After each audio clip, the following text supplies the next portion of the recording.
Magandang tanghali po. Andito po tayo sa bukid at magbibisita po ng ating tubigan, mga halaman. At lalo na po, yung malapit ko po ay may nag-harvest. Harvester. Ganito po ang sitwasyon po rito. Pag ganito pong tag-ani meron din po kaming harvester na umaani dito sa amin, yung ginagamit. Pakikita ko po sa inyo. Ito po. And ito po yung harvester. Ito po yung nagsisimula na kami umani dito.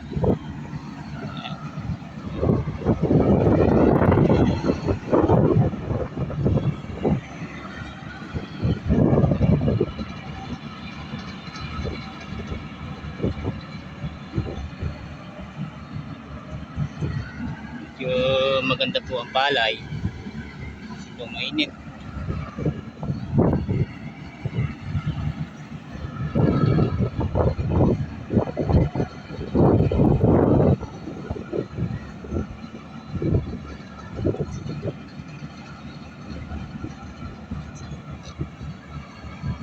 Buti nga po sa layo po rin ng katulad po ng Magdalena, meron po kaming nagagamit na ganito na ang madalian po at malaking tulong sa magsasaka yung ganito pong makinarya. At papasalamat po kami dahil meron na rin ho kaming harvester dito. Napapadali po yung aming kung sa kanila hindi na po masyado nahihirapan.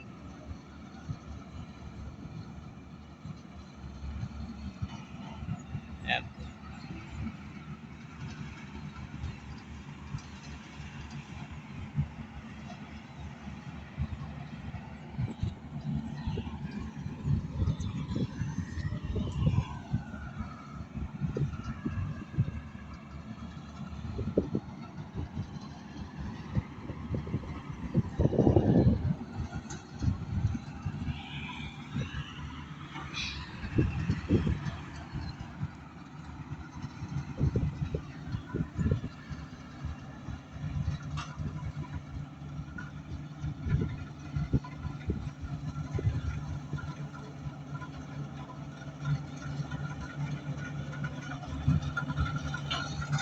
Ayan.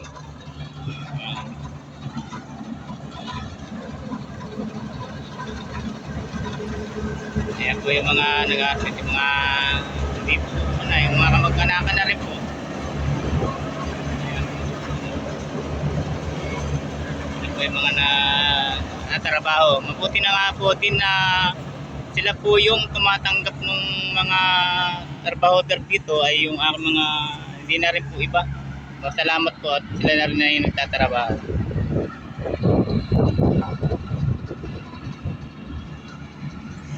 Yan po yung mga magkakarga dito. Medyo mahirap po rin ang daan. Nasa gitna po Kinakaw.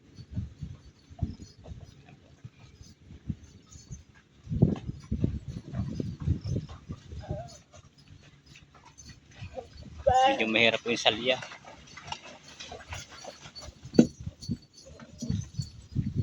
Yan po ang buhay namin dito.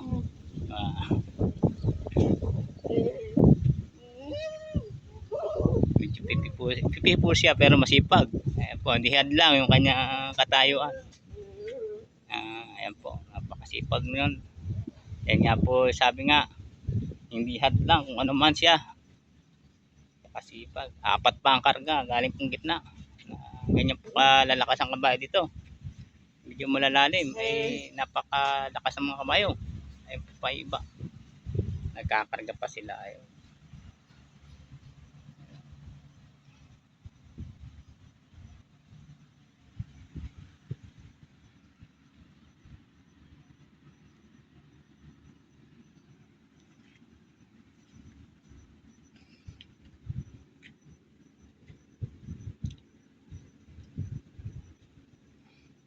Malayo po.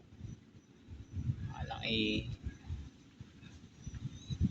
pag mga sanay na trabaho, pang araw-araw na gawain, sasanay na rin po yung mga kabayo. Kahit na po malalalim ang daan, sa kanila sanay na.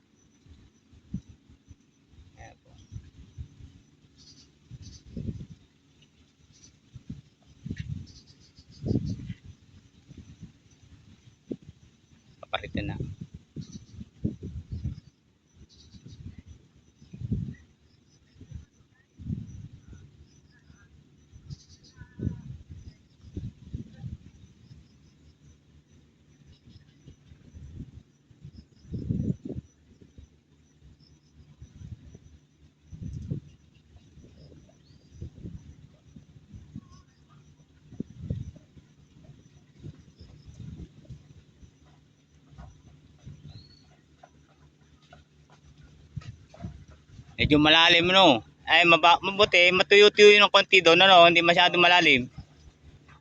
Yan ba? Baka bungkalin yan. Babungkalin yung bambang. Ah, malakas. Ah, ayan na. Yan po yung mga kababayan natin dito sa bayan ng Magdalena sa parting Salasad po, Barangay Salasad. Yan po, padalawa na yan. Apat pa rin hong karga. Dalahon ng kailangan, marami pong asawa. Kaya kailangan po ay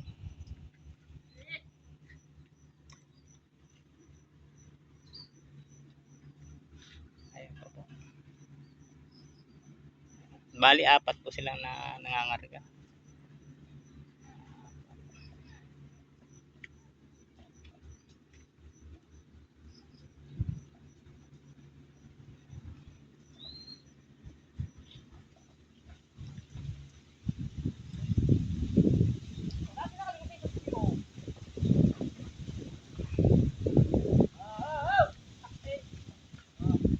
Medyo galit po.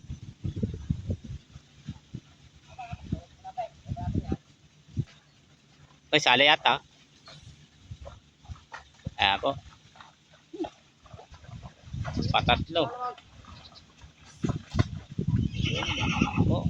Hirap po na salya.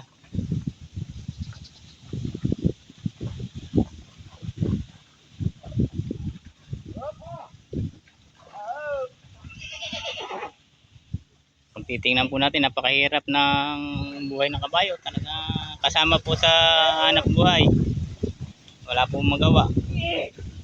Sila po yung madaling pagkakitaan ng paghahanap buhay. Ayan po sila. Ayan.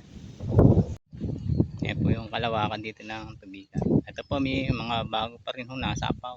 Ito. Pakita po sa inyo. Lawak ng tubigan po din dito. Nakabunga po naman ang mga palay dito. May maganda po naman.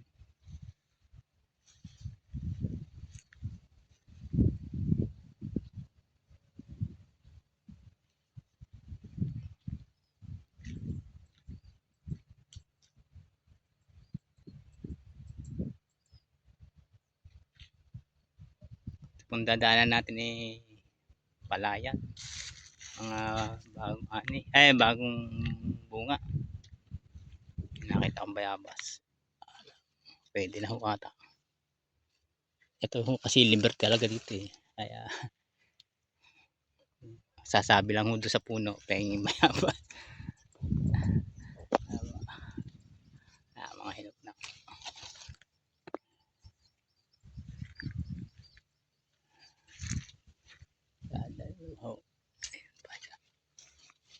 Nakakatakot po, baka mamimiyaas ka. Ayan po ang tubigan dito.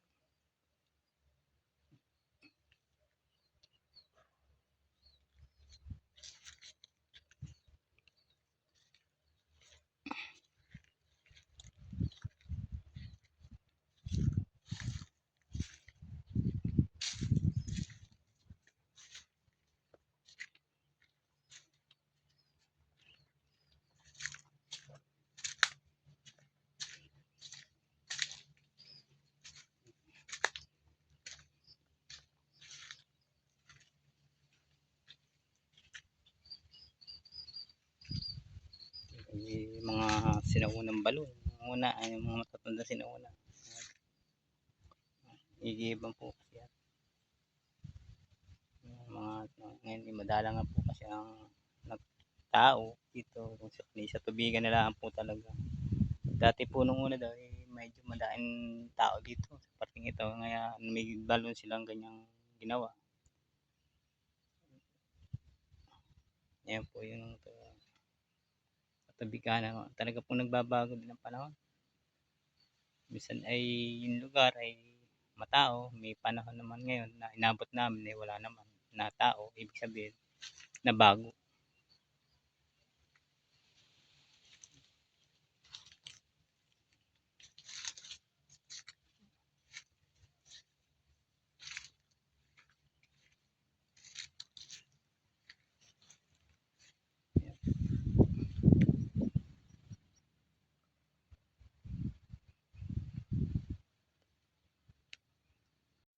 Yan po yung maipapakita ko sa ngayon, yung pagtatrabaho po dito namin sa bukid, yung sa pag-aani. At magandang tanghali ho uli at salamat po sa inyo.